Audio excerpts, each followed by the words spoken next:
Hi friends, welcome to TNPSC. நான் உங்கள் வெங்கட். இன்னைக்கு கிளாஸ்ல நம்ம பார்க்க போறது 7th term 3 civicsல இரண்டாவது பாடமான சந்தை மற்றும் நுகர்வோர் பாதுகாப்பு. நமக்கு சிலபஸ்ல இருக்கக்கூடிய டாபிக் தான். ஸோ இதில் என்னென்ன பார்க்க போறோம் அப்படின்னா, சந்தைனா என்ன, அதில் என்னென்ன வகைகள் இருக்கு, ஒரு நுகர்வோராக நமக்கு என்னென்ன உரிமைகள் இருக்கு, நுகர்வோர் பாதுகாப்பு சட்டங்கள் என்னென்ன கொடுத்துருக்காங்க இந்தியாவில். ஸோ இது சம்மந்தமான தகவல்கள் தான் இந்த வீடியோவில் நம்ம தெளிவாக பார்க்க போகிறோம். ரொம்ப சிம்பிளான லெசன் தான். இதில் இருந்து என்னென்ன கேள்விகள் கேட்பாங்க அப்படின்னு பார்த்தோம் அப்படின்னா, நுகர்வோர் பாதுகாப்பு சட்டம் எப்போது இயற்றப்பட்டது, அது எவ்வாறு அழைக்கப்படுது, மத்திய நுகர்வோர் பாதுகாப்பு குழு வருடத்திற்கு எத்தனை முறை கூட்டப்படுது, நுகர்வோர் பாதுகாப்பு சட்டம் எந்தெந்த மாதிரி பொருள்களுக்கு எல்லாமே பொருந்தக்கூடியது, புதிய நுகர்வோர் பாதுகாப்பு சட்டம் எந்த ஆண்டு நடைமுறைக்கு வந்துச்சு, அதில் இருக்கக்கூடிய விஷயங்கள் என்ன, இதற்கும் ஆல்ரெடி 1986 ஏற்றப்பட்ட நுகர்வோர் பாதுகாப்பு சட்டத்துக்கும் இருக்கக்கூடிய வித்தியாசம் என்ன. ஸோ இது மாதிரி சம்பந்தமான கேள்விகள் தான் ஜென்ரலாக இதில் இருந்து கேட்கப்படக்கூடிய கேள்விகள். ஓகேங்களா, ரொம்பவே சிம்பிளான பாயிண்ட்ஸ் தான், குயிக்காக பார்த்து முடிச்சிடலாம். ஓகேங்களா, இதில் இன்னும் குறிப்பிட்டு சொல்லணும் அப்படின்னா, சந்தை சார்ந்த பகுதிகளை விட நுகர்வோர் அமைப்பு சார்ந்த பகுதியிலிருந்து தான் இந்த பாடத்தில் இருந்து கேள்வி கேட்கறதுக்கான வாய்ப்புகள் ரொம்பவே அதிகம். பட் இருந்தாலும் நம்ம அந்த சந்தை சார்ந்த பகுதிகளை சும்மா ஜஸ்ட் ஒரு ரீட் நம்ம விட்டோம்னா போதும். ஓகேங்களா, நாம் பொதுவாக சந்தைன்னு சொன்னாலே என்ன பண்ணுவோம், கூட்டமாக இருக்க கடை இல்லை மக்கள் நடமாட்டம் இருக்கக்கூடிய ஒரு இடத்த தான் நினைப்போம். ஆனால் பொருளாதாரம் படி பார்த்தோம் அப்படின்னா, சந்தைங்கிறது ஒரு குறிப்பிட்ட இடத்தை சார்ந்திருக்கணும் அப்படின்ட்டு எந்த ஒரு அவசியமே கிடையாது. வாங்குறாங்க, அதாவது பையர் செல்லர் நேரடியாகவோ இல்லை மறைமுகமாகவோ டைரெக்டாக இன்டைரக்டாக பொருளை பரிமாறிக்கிட்டாவே அது பார்த்திங்கன்னா சந்தை அப்படின்றது தான். ஓகேவா, ஸோ ஃபார் எக்ஸாம்பிள் நம்ம சொல்லணும் அப்படின்னா, இப்போ நம்ம கடைக்கு நேரடியாக போய் மளிகை பொருள் வாங்குறது ஒரு சந்தை தான். அதே சமயம் அமேசான்லேயோ இல்லை ஃப்ளிப்கார்ட்லேயோ ஒரு பொருளை பார்த்திங்கன்னா ஆன்லைனில் நம்ம வாங்குறோம் இல்லையா, அந்த மாதிரி பர்ச்சேஸும் பார்த்திங்கன்னா சந்தை தான். ஓகேங்களா, ஏன்னா இதில் ரெண்டுலேயுமே பார்த்திங்க அப்படின்னா பையரும் சரி, அதாவது வாங்குறவங்களும் சரி விற்கிறவங்களும் சரி, ஒரே இடத்துல சந்திக்கலைனாலும் அந்த பரிவர்த்தனை டிரான்சாக்ஷன் அப்படின்றது நடக்குது. ஒரு இடத்துல ஒரு டிரான்சாக்ஷன் நடக்குது அப்படின்னாவே அதை நம்ம சந்தை அப்படின்னு நம்ம எடுத்துக்க முடியும். ஓகேங்களா, ஸோ பாருங்கள், பொருள்கள் சேவைகள் மற்றும் தகவல்களை பரிமாறிக்கொள்ளும் இரண்டு அல்லது அதற்கும் மேற்பட்ட பொருள்கள் சேவைகள் மற்றும் தகவல்களை பரிமாறிக்கொள்ளும் இரண்டு அல்லது அதற்கும் மேற்பட்ட அமைப்பு சந்தை என அழைக்கப்படும். ஒரு சந்தை என்பது இரண்டு அல்லது அதற்கு மேற்பட்ட அமைப்புகள் வாங்குவதிலும் விற்பதிலும் ஈடுபடுகின்ற இடமாக அமைகின்றது. ஸோ இந்த மாதிரி டிரான்சாக்ஷன் நடக்கக்கூடிய இடமே பார்த்திங்கன்னா சந்தை அப்படின்னு நம்ம சொல்கிறோம்.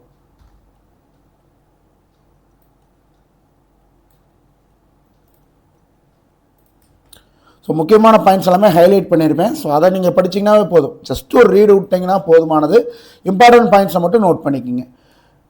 விற்பனையாளர்கள் மற்றும் நுகர்வோர்கள் என இருவரும் சந்தையை பற்றிய அறிவை பெற வேண்டும். ஏன்னா பையரும் சரி செல்லரும் சரி ரெண்டு பேர்த்துக்குமே அந்த சந்தையை பற்றின அந்த விழிப்புணர்வு அப்படின்றது ரொம்ப அவசியம். தேவைக்கான தயாரிப்பு, சப்ளை அண்ட் டிமாண்டுன்னு சொல்லுவாங்க. ஒரு பொருளுக்கு தேவைன்னு ஒன்று இருக்கணும். தேவையான பொருளுக்கு தான் நம்ம ப்ரொடக்ஷனே பண்ணணும். தேவையில்லாத பொருளுக்கு ப்ரொடக்ஷன் பண்ணோம்னா என்ன, நம்ம போடக்கூடிய மூலதனமும் வேஸ்ட்டு, சந்தையில் விற்காத பொருளை நம்ம உற்பத்தி பண்ணி வச்சு சும்மா அப்படியே தேங்கிக்கிட்டே தான் போகும். அதனால் பார்த்திங்கன்னா மேனுஃபேக்சரருக்கு லாஸ் தான் சேரும். அப்போ தேவைக்கான தயாரிப்பு அப்படின்றது ரொம்பவே முக்கியம். நுகர்வோர் தேர்வு, நுகர்வோர் தேர்வுன்னு என்ன, கன்சியூமர் எதை வாங்குவானோ, கன்சியூமருக்கு இப்போ கன்சியூமருடைய மென்டாலிட்டி என்ன இருக்குது, எதெல்லாம் அவனுடைய தேவையாக இருக்குது அப்படின்ட்டு அதை முன்கூட்டியே அனலைஸ் பண்ணி அதற்கான விஷயங்களை தயாரிக்க ஆரம்பிக்கணும். நுகர்வோர் தேர்வை பொறுத்து தான் தயாரிப்பு அப்படின்றது இருக்கணும். விருப்பத்தேர்வு, கன்சியூமருடைய விருப்பத்தேர்வை பொறுத்து இருக்கணும். கன்சியூமர் எதற்கு பொருளை வாங்குறவர் எதற்கு ப்ரியாரிட்டி கொடுக்குறாரு, ஒரே மாதிரி பொருளாக இருக்கும் ஆனால் சின்ன வித்தியாசம் இருக்கும். அந்த சின்ன வித்தியாசம் என்னன்னு பார்த்தீங்கன்னா ஒரு அட்வான்டேஜ், ஒரு ஒரு பெனிஃபிட்டையோ இல்லை இன்னும் கொஞ்சம் ஈஸி, அந்த பொருளை வாங்குறவருக்கு ஒரு சுலபத்தை கொடுக்குது அப்படின்னா அதற்கு தான் பார்த்திங்கன்னா நம்ம வாங்கக்கூடியவங்க அதற்கு முன்னுரிமை அப்படின்றது கொடுப்போம். ஓகேவா, நவீன காலத்துக்கு ஏற்ப மாற்றங்கள் அப்படின்றது பொருள் இருக்கணும். இப்போ எப்பயுமே பார்த்திங்கன்னா ஒரு ஒரு ஒன்றும் இல்லை, நம்ம போட்டிருக்கக்கூடிய பேண்ட்டே பாருங்கள், 1980s பேரல் பேண்ட்டுன்னு இருக்கும், பெல் பேண்ட்டு பேரல் பேண்ட்டுன்னு பார்த்துருப்போம். அப்படி காலை பார்த்தோம்னா ரொம்ப ஹண்டுக்கிட்டு போயிட்டுருக்கோம். அதுவே 2000 வரும்போது பார்த்திங்கன்னா அந்த மாதிரி பேண்ட்டெல்லாம் யாருமே லைக் பண்ணலை. திருப்பி 2010 அப்படிங்கும்போது அந்த மாதிரி பேண்ட் அப்படின்றது திருப்பி ட்ரெண்டுக்கு வருது. அந்த ட்ரெண்ட் அப்படின்றது ஒரு சைக்கிள் தான். ஓகேங்களா, ஒவ்வொரு ப்ராடக்ட்டுக்குமே இந்த சைக்கிள் அப்படின்றது உங்களுக்கு சுற்றிக்கிட்டே இருக்கும். ஓகேங்களா, முன்னாடி இருந்திருக்கும், அது ஒரு காலத்தில் வந்து வழக்கொழிஞ்சு போயிருக்கும், திருப்பி அதே விஷயம் ட்ரெண்ட் அப்படின்ற பேரில் திருப்பி சைக்கிள் ஆகும். அப்போ நான் 1980 அதை ரெடி பண்ணேன், நான் 90 அதை தான் ரெடி பண்ணுவேன், 2000 அதையே தான் ரெடி பண்ணுவேன்னா ரெடி பண்ணி நீங்கள் சரக்கு ஸ்டாக்கு வச்சுக்கிட்டே தான் இருக்கணுமே ஒழிய விற்காது. எந்த காலத்துக்கு எது தேவைப்படுதோ அந்த காலத்துக்கு அதை மாற்றி மாற்றி நீங்கள் உற்பத்தி பண்ணிக்கிட்டே இருக்கணும். நவீன காலத்துக்கு ஏற்ப மாற்றங்கள் அப்படின்ற அந்த விழிப்புணர்வு எல்லாமே வந்து பார்த்திங்கன்னா உற்பத்தியாளருக்கும் இருக்க வேண்டும், நுகர்வோருக்கும் இருக்க வேண்டும். பரவலாக சந்தைகள் 2 வகைகளாக உள்ளன. அவை தயாரிப்பு சந்தை மற்றும் காரணி சந்தை. தயாரிப்பு சந்தை அப்படின்றது ரொம்பவே ஈஸி. இப்போ நம்ம டைரெக்டாக ஒரு கன்சியூமருக்கும் தயாரிப்பாளருக்கும் இருக்கக்கூடிய விஷயம் தான் தயாரிப்பு சந்தை. அவர் உற்பத்தி பண்ணி வச்சிருப்பாரு, அந்த பொருளை போய் நம்ம வாங்கிட்டு வந்துடுவோம். ஒன்றும் இல்லை, காய்கறி மார்க்கெட்டுக்கு போகிறோம், காய்கறி நமக்கு தக்காளி வேணும், வெண்டைக்காய் வேணும்னா நம்ம தக்காளியும் வெண்டைக்காயும் அவர்கிட்ட வந்து டைரெக்டாக வாங்கிட்டு வந்துடுவோம். அதுதான் தயாரிப்பு சந்தை. ஒரு பேனா வேணும்னா ஸ்டேஷனரிக்கு போவோம், பேனாவையும் நோட்டையும் நம்ம வாங்கிட்டு வந்துடுவோம். அதுதான் தயாரிப்பு சந்தை. ஓகேவா. காரணி சந்தை அப்படின்றது நிலம், மூலதனம், உழைப்பு போன்ற உற்பத்தி காரணிகளை வாங்குவதற்கும் விற்பனை செய்வதற்குமான சந்தையை குறிப்பது. ரொம்ப சிம்பிளா சொல்லணும் அப்படின்னா எப்படி சொல்லலாம்,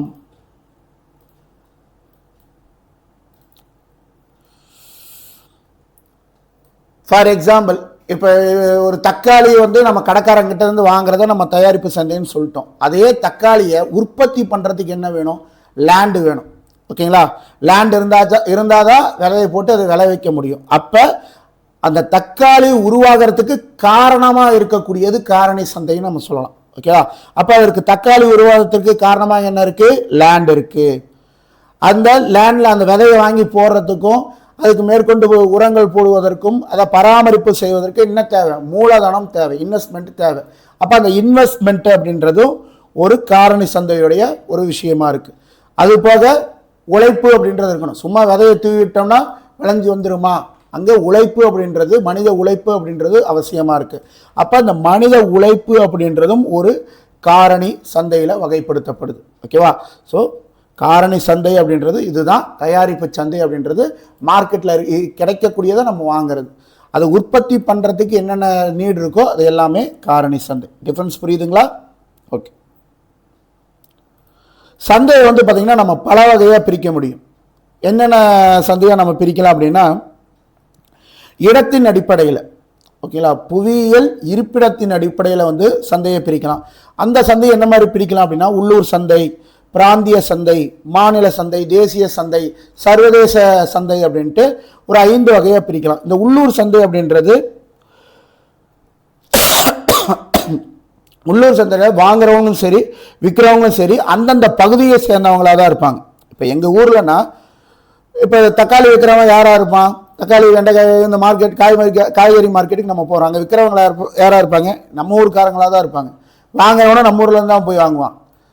இப்போ ஃபார் எக்ஸாம்பிள் எங்கள் ஊர் ஈரோடு அப்படின்னா ஈரோடுக்காரன் தான் விற்பான், ஈரோடுக்காரன் தான் அங்கே போய் சந்தையில் வாங்குவான். இதற்காக சென்னையிலேருந்து கிளம்பி வந்து தக்காளி வெண்டைக்காய் வாங்கிட்டு போகிறதுக்கு யாரும் வர மாட்டாங்க. ஓகேங்களா. ஸோ உள்ளூர் சந்தை அப்படின்றது அங்கே உள்ளூர் மக்கள் சார்ந்தது, விற்கிறவங்களும் வாங்குறவங்க 2 பேருமே அந்த உள்ளூர் பகுதியில் சார்ந்தவங்களாக இருப்பாங்க. மாநில சந்தை அப்படின்றது உங்களுக்கு ஒரு மாநிலம் முழுவதுமான வர்த்தகம் சொல்லலாம். ஓகேங்களா. ஒரு என்ன சொல்கிறது, இப்போ திருப்பூரில் தயாராகக்கூடிய ஒரு பனியன் வந்து பார்த்தீங்கன்னா சென்னையிலேயும் விற்பனையாகும். ஓகேங்களா. இங்கேருந்து வாங்கி அங்கே விற்பனை பண்ணுவாங்க. ஓகேவா. ஸோ இது மாநிலத்து அளவில் நடக்கக்கூடிய ஒரு விஷயமா சொல்லலாம். தேசிய சந்தை அப்படின்றது நாடு தழுவிய வர்த்தகம். தேசிய சந்தையில் பொருள்களின் தேவை ஒரு குறிப்பிட்ட நாட்டிற்கு மட்டுமே தேவையாக இருக்கலாம், அது மட்டுமே தான் வந்து பார்த்திங்கன்னா அந்த நாட்டுக்குள்ளே இந்த சர்க்குலேட் அப்படின்றது ஆகும். சர்வதேச சந்தை எக்ஸ்போர்ட் பண்ணுறது நம்ம சொல்கிறோம் இல்லையா, ஸோ அது சார்ந்தது.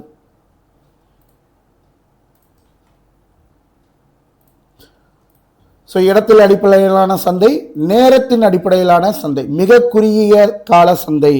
மிக குறுகிய கால சந்தை அப்படின்றது இந்த மாதிரி பால், பூ இதெல்லாமே நம்ம சொல்லலாம். ஏன்னா இதெல்லாம் சீக்கிரமே கெட்டு போயிடும். ஒன்றும் இல்லை, இப்போ ஒரு வார் வருது அப்படின்னா உடனே நம்ம ஆளுங்க என்ன பண்ணுவாங்க, எல்லாத்தையும் வாங்கி ஓகே அடுத்து அதோடைய பொருள் விலை ஏறிடும் அதுக்கப்புறம் நம்ம என்ன பண்ணுறது, அவ்வளோ காசு போட்டு நம்ம வாங்கணுமா அப்படின்ட்டு முன்னாடியே வந்து வாங்கி வச்சுக்கலாம், சேவ் பண்ணி வச்சுக்கலாம் அப்படின்ட்டு எல்லாமே வாங்குவாங்க. அந்த மாதிரி வந்து ஒரு ஒரு 3 மாதம் ஒரு 4 மாதம் தாங்குற அளவுக்கு பொருளை வாங்கி வைக்க முடியும். பாலை வந்து 4 மாதத்துக்கு சேமித்து வைக்கிறேன்ட்டு ஒரு லிட்டர் கணக்காக இப்போ ஒரு 1000 லிட்டர் 2000 லிட்டர்னு வாங்கி சேமித்து வச்சோம்னா 2வது நாளே கெட்டு போயிடும். அப்போ என்ன, பால் அப்படின்றது தினசரி மார்க்கெட், ஓகேங்களா. அதற்கான சந்தை அப்படின்றது ரொம்ப குறுகிய காலம் தான். ஒரு நாள் அதிகபட்சம் போச்சுன்னா 2 நாள் சேமித்து வைக்கலாம், அவ்வளோதான். 3வது நாள் பால் கெட்டு போயிடும். அப்போ இந்த மாதிரி பால் போன்ற பொருட்கள்லாம் வந்து பார்த்திங்கன்னா மிக குறுகிய கால சந்தை பொருள். குறுகிய கால சந்தை பொருள் அப்படின்றது ஒரு குறிப்பிட்ட காலம் வரைக்கும் இருக்கக்கூடியது. நீண்ட கால சந்தை அப்படின்றது உங்களுக்கு ஒரு லாங் டேர்முக்கு, ஒரு லாங் டென்யூருக்கு வந்து அந்த பொருளை வச்சு வியாபாரம் செய்ய முடியும். இப்போ ஃபார் எக்ஸாம்பிள் வந்து நம்ம ஒரு ட்ரெஸ்ஸே எடுத்துக்கலாமே.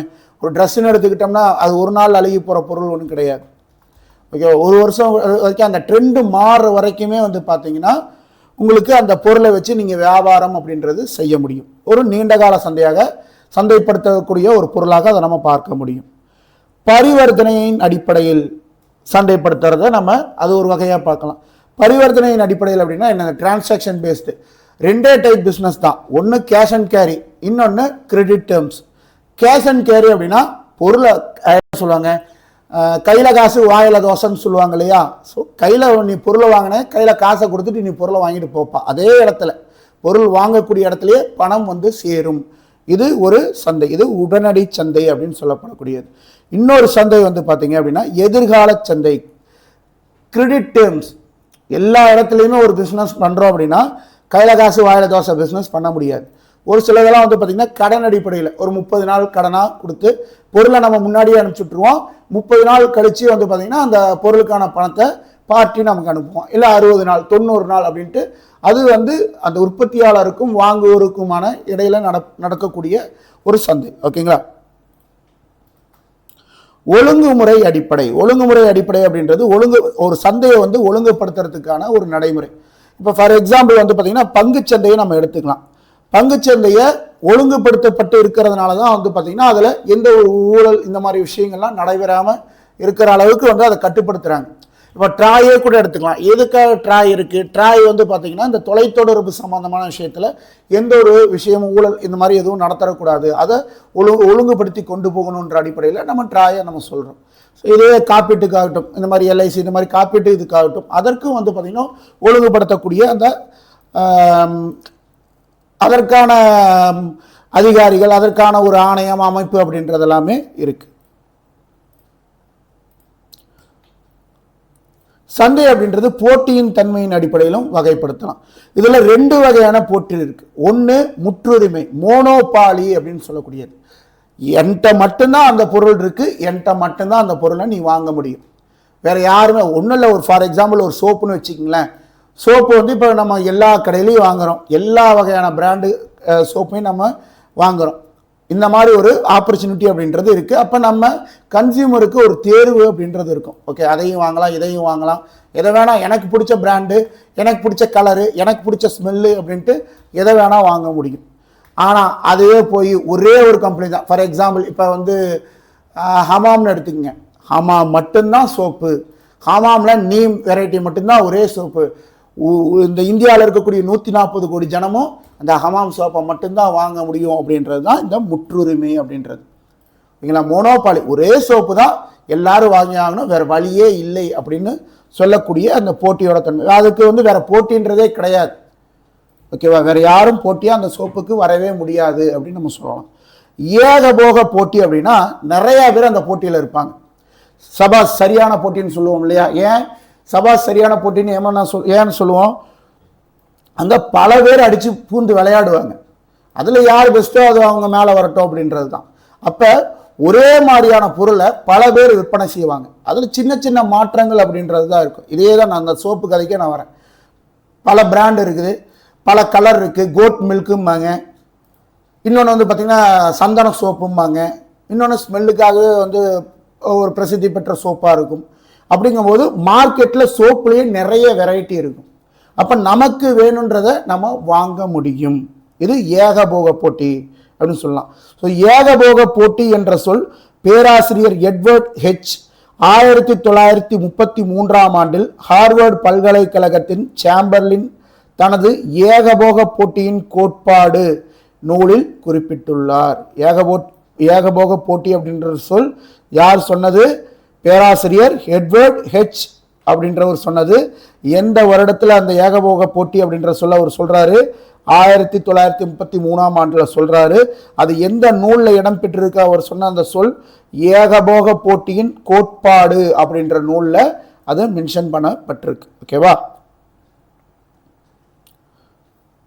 ஏகபோக மற்றும் சரியான போட்டி என்பதன் கலவையை குறிக்கக்கூடியதுதான் ஏகபோக போட்டி அப்படின்ற சொல்.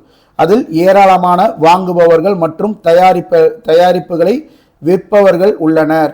இருந்தபோதிலும் ஒவ்வொரு விற்பனையாளரின் தயாரிப்பும் ஒரு அம்சத்தில் அல்லது மற்றொன்றிலிருந்து வேறுபட்டுள்ளது. ஓகேவா? ரொம்ப சிம்பிளா இதெல்லாம் நம்ம வச்சுக்கலாம். ஏன்னா இது நம்ம அன்றாட வாங்கக்கூடிய பொருட்களுடைய ஒரு சாராம்சம் தான். ஓகேவா? அதை தாண்டி இந்த லெசன்ல ரொம்ப கஷ்டம் அப்படின்னு சொல்றதுக்குலாம் ஒண்ணுமே கிடையாது. நுகர்வோர், கன்சியூமர் அப்படின்றவர் யாரு? பணம் செலுத்தி ஒரு பொருளை வாங்குபவர் தான் கன்சியூமர். இல்லைன்னா வாக்குறுதியை பெறுபவர். ஓகேங்களா? கடைக்காரன் கிட்ட இருந்து வாக்குறுதி, ஒரு என்ன சொல்றது, வாரண்டின்னு சொல்றோம் இல்லையா? ஸோ அந்த மாதிரி வாரண்டியை வாங்குபவர் கன்சியூமர்னு சொல்லலாம். இல்லை ஓரளவு பணம் செலுத்தியவர் மற்றும் ஓரளவு வாக்குறுதி பெற்றவர். நம்ம இன்ஸ்டால்மெண்ட்லேயே வாங்குறோம். அதற்காக இன்ஸ்டால்மெண்ட்ல நான் பொருளை வாங்கிட்டேன், அதுக்காக தரமில்லாத பொருளை என் தலையில கட்டிடுறதான்னு கேட்டிங்கன்னா கிடையாது. ஏன்னா அந்த பொருளுக்கான முழு விலையை நான் செலுத்த போறேன். ஆனால் எப்படி செலுத்த போறேன்? தவணை முறையில் செலுத்த போறேன். ஓகேவா? அப்போ அதற்கான வாரண்டின்றதும் எனக்கு இருக்கு. அந்த பொருளுக்கு நீங்கள் வாரண்டி கொடுத்து தான் ஆகணும். தவணை முறையில் செலுத்தினாலும் எனக்கு வாரண்டின்றது நீங்கள் கொடுத்து தான் ஆகணும். யார் நுகர்வோர் கிடையாது? நுகர்வோர் அப்படின்றவங்க யாருன்னு நம்ம பார்த்துட்டோம். யாரெல்லாம் நுகர்வோர் கிடையாது அப்படின்னா, ஒரு பொருளை நம்ம இலவசமாக வாங்குறோம், ஒரு பொருளையோ இல்லை சர்வீஸையோ நம்ம இலவசமாக வாங்குறோம் அப்படின்னா, அப்போ அதனுடைய தரத்தில் குறைபாடை கண்டுபிடிச்சு அதை நம்ம குறை சொல்லக்கூடாது. ஏன்னா உனக்கு அது இனாமாக கிடைச்சிருக்கு, ஃப்ரீயாக தான் நீயே அந்த சர்வீஸை வாங்கியிருக்க. அப்போ அதில் குறை கண்டுபிடிக்கிறதுக்கு உனக்கு எந்த ஒரு ரைட்ஸுமே கிடையாது. ஏன்னா அந்த ப்ராடக்டோட கன்சியூமர் நீ கிடையாது. ஒரு பொருளை காசு கொடுத்து வாங்கினா மட்டும்தான் கன்சியூமர். காசு கொடுக்காம ஃப்ரீயாக கிடைக்கிறதுக்கு நீ கன்சியூமர் கிடையாது.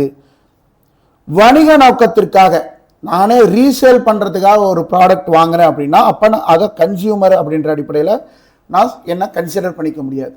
யாரை கன்சியூமர்னு கன்சிடர் பண்ணலாம் அப்படின்னா, எண்டு ப்ராடக்டை வாங்குறாங்க இல்லையா, வாங்கி தனக்கு அதை உபயோகப்படுத்துறாங்க இல்லையா. அப்போ நம்ம ஒரு ஆயில் பாக்கெட்டை வாங்குறோம், ஒரு சமையல் எண்ணெயை வாங்குறோம் அப்படின்னா, நம்ம வாங்கி சமைக்கிறதுக்கு யூஸ் பண்ணுறோம். அப்போ எண்டு யூசர் நான் தான். அப்போ நான் தான் கன்சியூமர். அப்படியே ஹோல்சேலாக ஒரு 10,000 லிட்டரை வாங்கி 10,000 பாக்கெட்டு, ஓகேங்களா, ஒரு லிட்டரா 10,000 பாக்கெட் வாங்கி நான் திருப்பி ரீசேல் பண்ணுறேன் அப்படின்னா, நான் கன்சியூமரான்னு கேட்டிங்கன்னா நான் கன்சியூமர் கிடையாது, நான் ரீட்டைலர். ஓகேங்களா? ஒரு ஹோல்சேலர்கிட்ட இருந்து நான் வாங்கி திருப்பி ரீசேல் பண்ணுறேன், நான் கன்சியூமர் கிடையாது. ஓகேவா? நியாயமற்ற வர்த்தக நடைமுறை. நியாயமற்ற வர்த்தக நடைமுறைன்னா என்ன? ரொம்ப சிம்பிள். நியாயம் இல்லாமல் ஒரு பிஸ்னஸை பண்ணுறது. காசு சம்பாதிச்சா போதும், எவன் எக்கடு கேட்டால் என்ன, எனக்கு வேண்டியது காசு அப்படின்ற அந்த எண்ணத்தில் செய்யப்படக்கூடிய வர்த்தகம் எல்லாமே நியாயமற்ற வர்த்தக நடைமுறை. ஸோ இதில் எதெல்லாமே அடக்கம், எதெல்லாமே நியாயமற்ற வர்த்தக நடைமுறை நம்ம சொல்லலாம்? தவறான பிரதிநிதித்துவம். அதாவது ஒரு பொருளை பற்றின உண்மையான விஷயத்தை நமக்கு அடையாளப்படுத்தாமல் அதை பற்றி மிகைப்படுத்தி சொல்லக்கூடியது. அதனுடைய உண்மைத்தன்மையை நம்ம கிட்ட இருந்து மறைச்சு பொய்யான விஷயத்தை நமக்கு சொல்றது மூலமாக ஓகே அந்த பொருள் நல்லா இருக்கும் போலன்ட்டு மக்களை ஏமாற்ற வச்சு மக்களை வாங்க வைக்கிறது. ஸோ இது ஒரு நியாயமற்ற வர்த்தக நடைமுறை. தரத்தில் இல்லாத போது, அவங்க என்ன தரம்னு சொல்கிறாங்களோ அந்த தரத்தில் அந்த பொருள் இல்லை அப்படின்னா அதையும் நியாயமற்ற முறைன்னு சொல்லலாம். உபயோகித்த பொருள், இப்போ ஒன்றும் இல்லை, இப்போ அமேசானில் இருந்தோ ஃப்ளிப்கார்ட்டில் இருந்தோ நம்ம ஒரு பொருளை வாங்குகிறோம், பொருளை வாங்கி நம்ம யூஸ் பண்ணி பார்க்குறோம், 7 days ரிட்டர்ன் பாலிசி அப்படின்ற மாதிரி கொடுக்குறாங்க. 7 days நம்ம யூஸ் பண்ணுறோம், நமக்கு பிடிக்கல அப்படின்னா நம்ம என்ன பண்ணிடுறோம்? ரிட்டர்ன் பண்ணிடுறோம். அந்த பொருளை என்ன பண்ணுவான்? திருப்பி வாங்கி அப்படியே குடோனில் வச்சுருப்பானா? கிடையாது. இன்னொரு கன்சியூமர் திருப்பி அதே மாதிரி பொருள் வேணும்னு ஆர்டர் பண்ணாங்கன்னா ரிட்டர்ன் வந்த ப்ராடக்டே அவன் திருப்பி ஓரளவுக்கு சரி பண்ணியோ இல்லை சரி பண்ணாமையோ அப்படியே அடுத்த கன்சியூமர் தலையில் அதை கட்ட பார்ப்பான். நமக்கு அது வருது அப்படிங்கும்போது நமக்கு தெரியும் அந்த ப்ராடக்டில் அங்கங்கே சின்ன சின்ன டேமேஜ் இருக்கும், அதை நம்ம பார்க்கும்போதே நமக்கு தெரியும் நம்ம ஏமாற்றப்பட்டிருக்கோம், இது வந்து யூஸ்டு ப்ராடக்ட்டு, நம்ம தலையில் கட்டிட்டானுங்க அப்படின்ற அந்த ஒரு இதுதான். ஓகேங்களா? ஸோ உபயோகித்த பொருளை நம்ம தலையில் கட்டுறது. உத்தரவாதம், வேரண்டி, ஒரு ப்ராடக்ட்டுக்கு வந்து பார்த்திங்கன்னா வேரண்டி இல்லாமல் இருக்கிறது. இல்லைங்க வேரண்டிலாம் கிடையாது, வருஷத்துக்கு வரலாம், நீங்கள் வாங்கிட்டு போய் அடுத்த நாளே புகஞ்சதுனால நாம் பொறுப்பேற்றுக்க முடியாது அப்படின்னு சொல்லியே விற்கிறாங்க இல்லைங்களா? அதெல்லாம் நியாயமற்ற வர்த்தக நடைமுறை. விலை தவறாக குறிப்பிடப்படும் போது ஒன்றும் இல்லை, ஒரு 7up பாட்டில் நம்ம வாங்குறோம்னு வைங்களேன், எம்ஆர்பி 50 ரூபான்னு போட்டிருப்பான். ஆனால் வந்து நான் கூலிங்கில் வச்சேன், ஃப்ரிட்ஜில் வச்சேன், அதுக்காக 55 ரூபா, 5 ரூபா அப்படின்றது கூலிங்காக அப்படிம்பாங்க. 5 ரூபா கூலிங்காக கேட்குறது தப்பு. ஏன்னா அது எல்லாமே அந்த எம்ஆர்பி விலைக்குள்ளேயே அடக்கம். ஓகேவா? அதை தாண்டி விற்கிறாங்க அப்படின்னாவே அது தவறு தான்.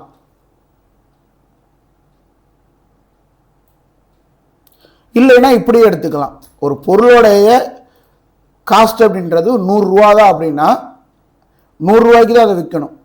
ஓகேங்களா? டிமாண்ட் இருக்குது அப்படின்றதுக்காக டக்குனு எம்ஆர்பி வந்து 150 ரூபான்னு போட்டு விற்கக்கூடாது. ஓகேவா? அப்போ ஏன்னா அந்த பொருளுடைய விலை அப்படின்றது 100 ரூபாய்க்கு தான் அது தகும்.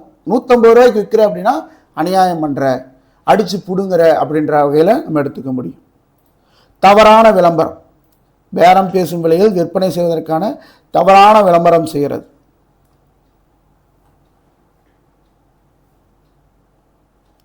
பாதுகாப்பு தரங்களுக்குள் வராத பொருட்களை விற்பனை செய்கிறது. ஒரு பொருள் விற்கிறாங்க அப்படின்னா அது பாதுகாப்பான பொருள் இருக்கணும். வாங்குறவங்களுக்கு இப்போ ஒன்றும் இல்லை, ஒரு உணவு சார்ந்த பொருட்களே வாங்குறோம்னு வச்சுக்கங்களேன், அதை நம்ம உட்கொள்ளும் போது நமக்கு எந்த ஒரு என்ன சொல்கிறது ஃபுட் பாய்சன்லாம் வராமல் இருக்கணும். ஓகேங்களா? ஸோ ஒரு பாதுகாப்பான பொருளை தான் கன்சியூமருக்கு கொடுக்கணும். அவன் வாங்கிட்டு போனால் போதும், என் கல்லானப்புனா போதும், வாங்கிட்டு போகிறோம் தின்னுட்டு பேதியில் போனால் என்ன, வாந்தி எடுத்தால் எனக்கு என்ன அப்படின்ற மாதிரி விற்கக்கூடாது. பதுக்கக்கூடாது. ஓகேங்களா? பதுக்கல் அப்படின்றது ஒரு நியாயமற்ற வர்த்தக நடைமுறை. ஒரு சினாரியோ இருக்குது, இப்போ ஒரு வார் சினாரியோ இருக்குது அப்படின்றதுனால உடனே ஓகே அப்போ இதற்கான விலையெல்லாம் ஏறும், நான் இப்போ என்கிட்ட இருக்கிற பொருளாக பதுக்கி வைக்கிறேன், விலை ஏறும்போது விற்றனா எனக்கு டபுள் மடங்கு ப்ராஃபிட்டு, ட்ரிபிள் மடங்கு ப்ராஃபிட்டு பதுக்கி விற்கக்கூடாது. அது நியாயமற்ற வர்த்தகம். ஒரு சில இடத்துலலாம் பார்த்தீங்கன்னா நீங்கள் கடைக்கு போகும்போதே பார்த்துருக்கலாம், இந்த போர்டெல்லாம் முன்னாடியே தொங்க விட்டுருப்பாங்க, விற்பனை செய்யப்பட்ட பொருள் திரும்ப பெறப்பட மாட்டாது, பொருட்களை மாற்ற இயலாது, எந்த சூழலும் பணம் திருப்பி தர மாட்டாது அப்படின்ற மாதிரி போட்டிருப்பாங்க. அந்த மாதிரி பொருளை வாங்குறதே வேஸ்ட்டு. அந்த மாதிரி பொருளை நம்ம வாங்காமே இருக்கலாம். ஏன் அப்படின்னா அந்த பொருளை வாங்கிட்டு போய் எந்த டேமேஜ் இருந்துச்சுனாலும் நம்ம போய் கிளைம் பண்ண முடியாது, தூக்கி அட்டையை காமிச்சிருவாங்க, பாருங்கள் இதை நாங்கள் சொல்லி தானே விற்றோம் அப்படின்ட்டு.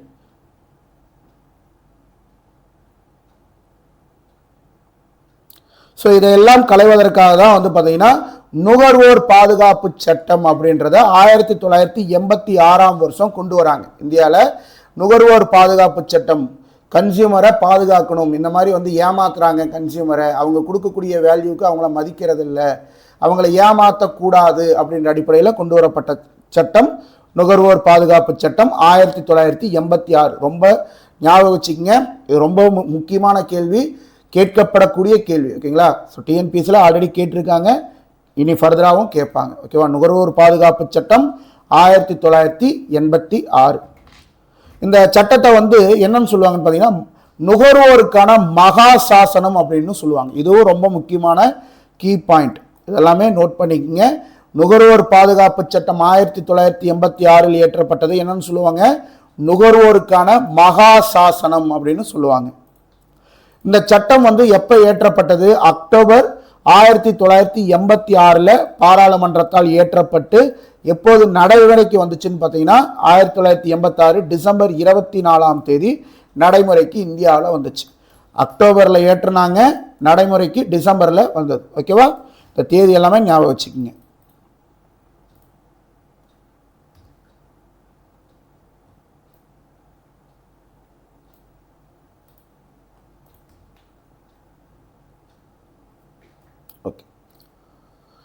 நுகர்வோர் குறைதீர்க்கும் முகவர், அதாவது தேசிய நுகர்வோர் குறைதீர் ஆணையம். நுகர்வோர் குறைதீர் ஆணையம் அப்படின்றது 3 அடுக்கில் இருக்குது. என்னென்ன அடுக்குன்னு பார்த்தீங்கன்னா நேஷ்னல் லெவலில், அதாவது தேசிய அளவில், மாநில அளவில், மாவட்ட அளவில், இந்த 3 அடுக்கில் வந்து பார்த்தீங்கன்னா நுகர்வோர் குறைதீர் ஆணையம், கன்சியூமர் கோர்ட்டுன்னு நம்ம சொல்லுவோம் இல்லைங்களா? ஸோ அந்த மாதிரி ஆணையங்கள் அப்படின்றது 3 அடுக்கில் அமைக்கப்பட்டிருக்கு. தேசிய அளவில், மாநில அளவில், மாவட்ட அளவில். நல்லா ஞாபகம் வச்சுக்கோங்க. ஓகேவா?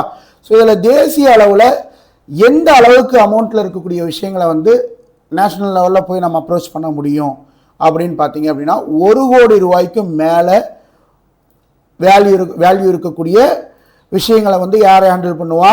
தேசிய நுகர்வோர் குறைதீர் ஆணையம் ஹேண்டில் பண்ணும். இந்த தேசிய நுகர்வோர் குறைதீர் ஆணையம் யாரால் அமைக்கப்பட்டதுன்னு பார்த்தீங்கன்னா, மத்திய அரசால் அமைக்கப்பட்டது. எங்கே இருக்குது?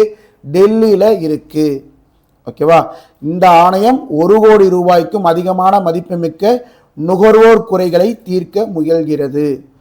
இந்த தேசிய நுகர்வோர் குறைதீர் ஆணையத்தை மத்திய நுகர்வோர் நீதிமன்றம்னு சொல்லலாம். ஓகேங்களா? ரெண்டுமே ஒரே மீனிங் தான். ஓகேவா? தேசிய நுகர்வோர் குறைதீர் ஆணையம்னாலும் சரி, மத்திய நுகர்வோர் நீதிமன்றம்னாலும் சரி, இரண்டும் ஒன்று தான். 1 கோடி ரூபாய்க்கு மேலே ஹேண்டில் பண்ணுவாங்க. இது எப்போ? நுகர்வோர் பாதுகாப்பு சட்டம் 1986 கொண்டு வந்தாங்க இல்லையா? அந்த சட்டத்தின் பிரகாரம் இது நடைமுறையில் இருந்தது. ஏன் இருந்ததுன்னு சொல்கிறேன் அப்படின்னா, 2019 இதில் ஒரு திருத்தம் கொண்டு வந்தாங்க. இந்த நுகர்வோர் பாதுகாப்பு சட்டத்தில் ஒரு திருத்தம் கொண்டு வந்தாங்க. அதனால் இந்த வேல்யூ இருக்கு இல்லையா, 1 கோடி ரூபாய்க்கு மேலே, 1 கோடி ரூபாய்க்கும் கீழேன்ட்டு, அதில் மாற்றம் அப்படின்றது இருக்குது. அதை நம்ம பின்னாடி பார்க்கலாம். ஓகேவா? இதில் இருக்கக்கூடிய விஷயங்கள் 1986 ஏற்றப்பட்ட நுகர்வோர் பாதுகாப்பு சட்டத்தில் என்னென்ன ஃபியூச்சர்ஸ் அப்படின்றது தான் பார்க்குறோம்.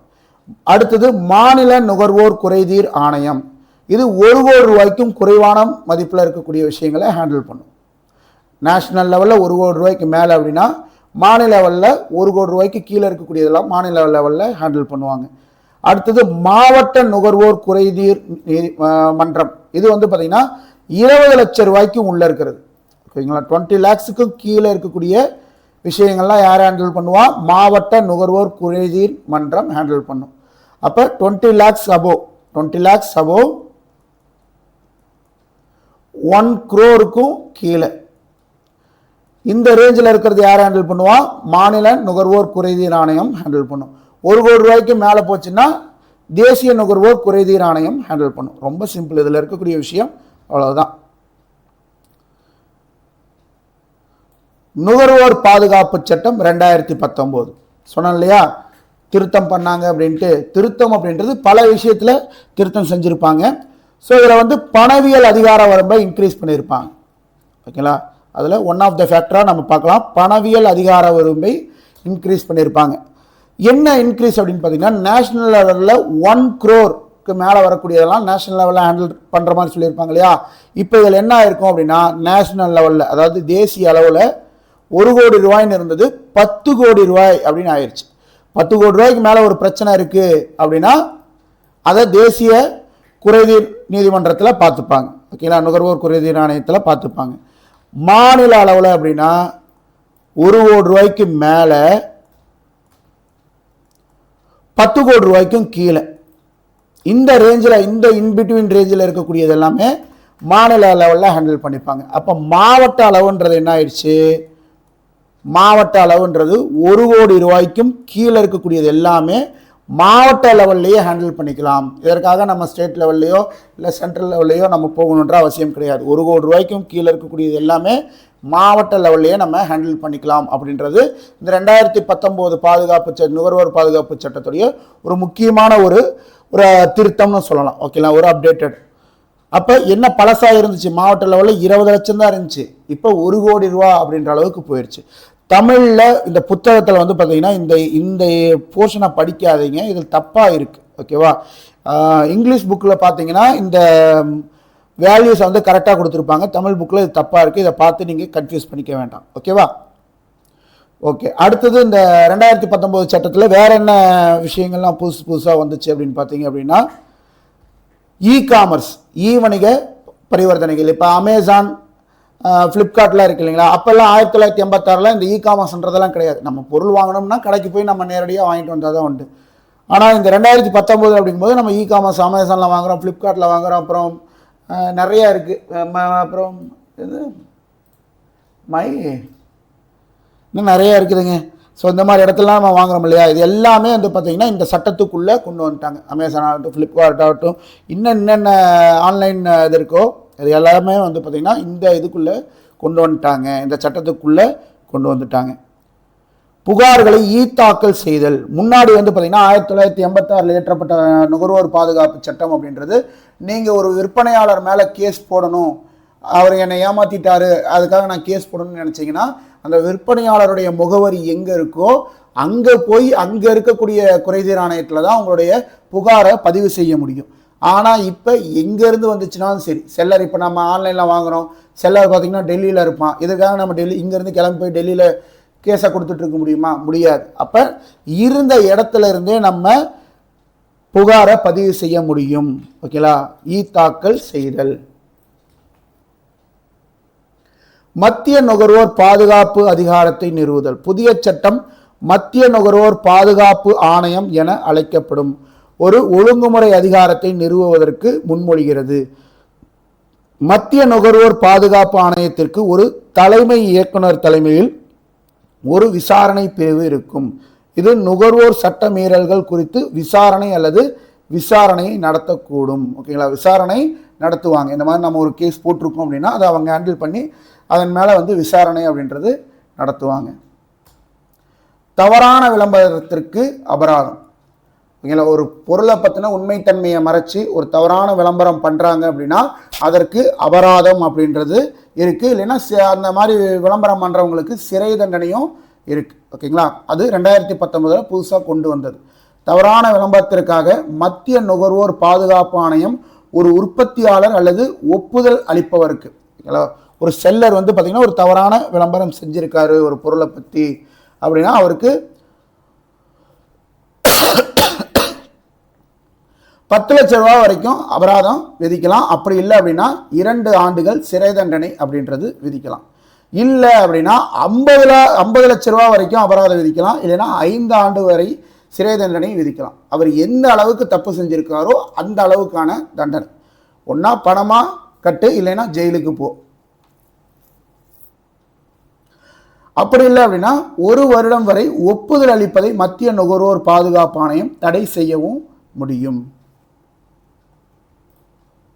இல்லை, ஒரு வருஷத்துலேருந்து 3 வருஷம் வரைக்கும் தடை செய்ய முடியும். இது நம்ம முன்னாடி பார்த்தது தான். இந்த இந்தியாவில் நுகர்வோர் நீதிமன்றங்கள் அப்படின்றது 1986 ஏற்றப்பட்ட அந்த நுகர்வோர் பாதுகாப்பு சட்டம் சம்பந்தமான விஷயம்தான். ஓகேங்களா? அது அங்கே பார்த்ததே தான் இங்கேயும் இருக்கும்.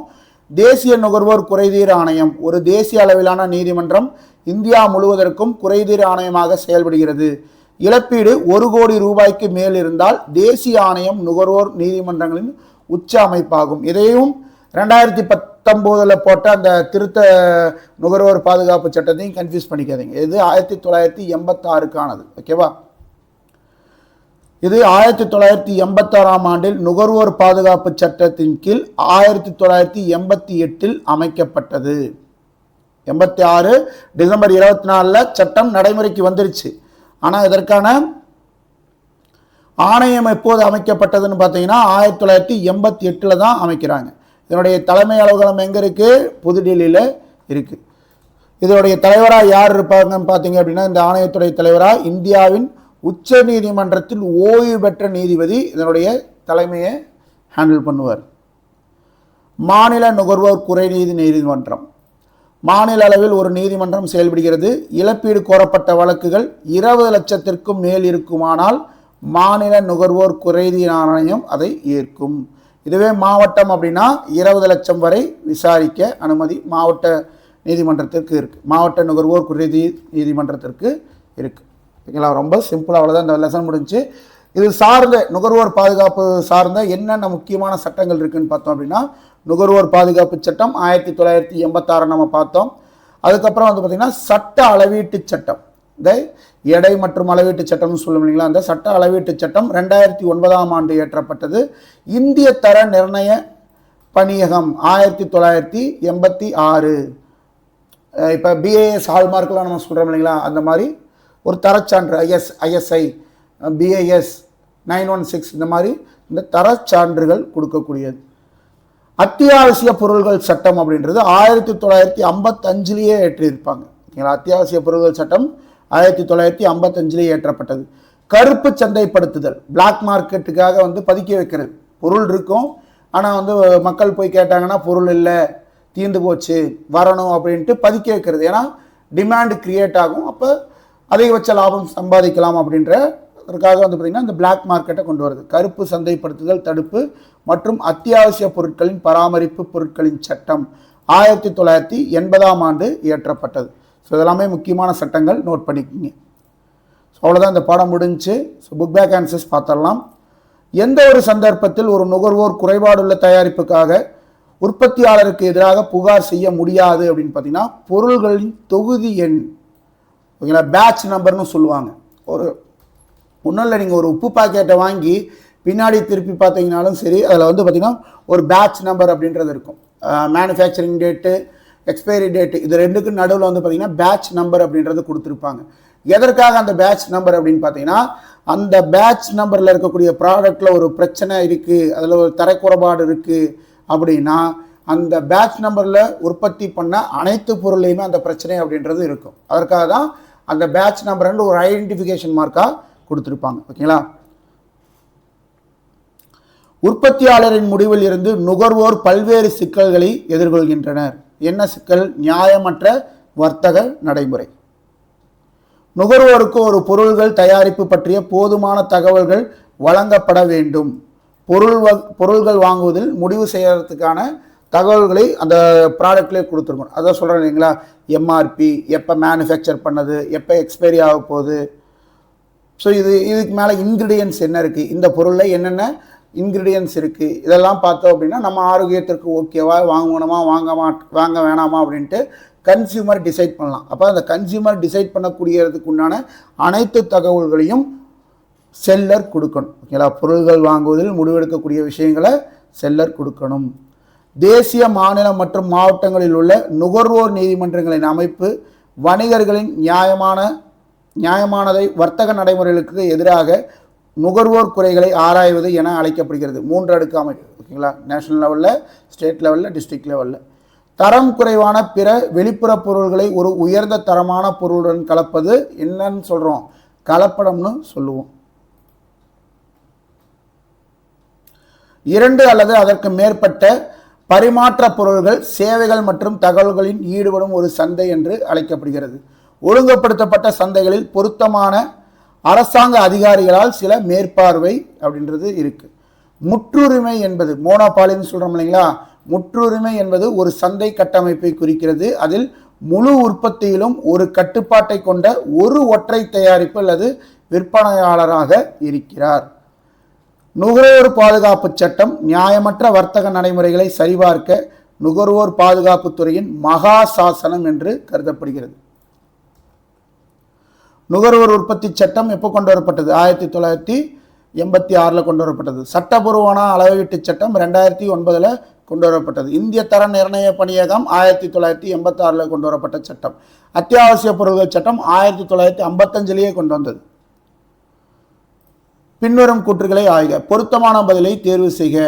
கூற்று: உள்ளூர் சந்தைகளில் வாங்குபவர்களும் விற்பவர்களும் உள்ளூர் பகுதியைச் சேர்ந்தோர் அல்லது மட்டுமே. சரி. ஒரு சந்தை இயற்கை இடம் அல்லது புவியியல் இருப்பிடத்திற்கு கட்டுப்படுத்தப்படவில்லை. சரி, இதுவும் கரெக்ட், ரெண்டுமே கரெக்டு. ஆனால் காரணம் வந்து பார்த்திங்கன்னா கூற்றுக்கான சரியான காரணம் கிடையாது. அப்போ கூற்று மற்றும் காரணம் இரண்டும் சரி, ஆனால் காரணம் கூற்றிற்கான சரியான விளக்கம் அல்ல. ஸோ அவ்வளோதான். ஸோ இதோட இந்த பாடம் முடிஞ்சு. ரொம்ப ஈஸியான லெசன். ஸோ இந்த வீடியோவில் வந்து பார்த்தோம் அப்படின்னா சந்தைனா என்ன, அதோட வகைகள் என்ன, அப்புறம் நுகர்வோர் பாதுகாப்பு சட்டங்கள் என்னென்ன அப்படின்றது விரிவாக பார்த்தோம். ஸோ குறிப்பாக வந்து பார்த்தீங்க அப்படின்னா நுகர்வோர் பாதுகாப்பு சட்டம் கொண்டு வரப்பட்ட ஆண்டு, ஸோ அதனுடைய என்னென்ன மாதிரி சட்டங்கள் கொண்டு வந்திருக்காங்க, அதனுடைய தேவைகள் எந்த அளவுக்கு இருக்குது அப்படின்றதையும் நம்ம பார்த்தோம். ஓகேங்களா. ஸோ இந்த வீடியோ உங்களுக்கு பயனுள்ளதாக இருக்குன்னு நம்புகிறேன். அடுத்த வீடியோவில் சந்திக்கலாம். ஓகேங்களா. நன்றி, வணக்கம்.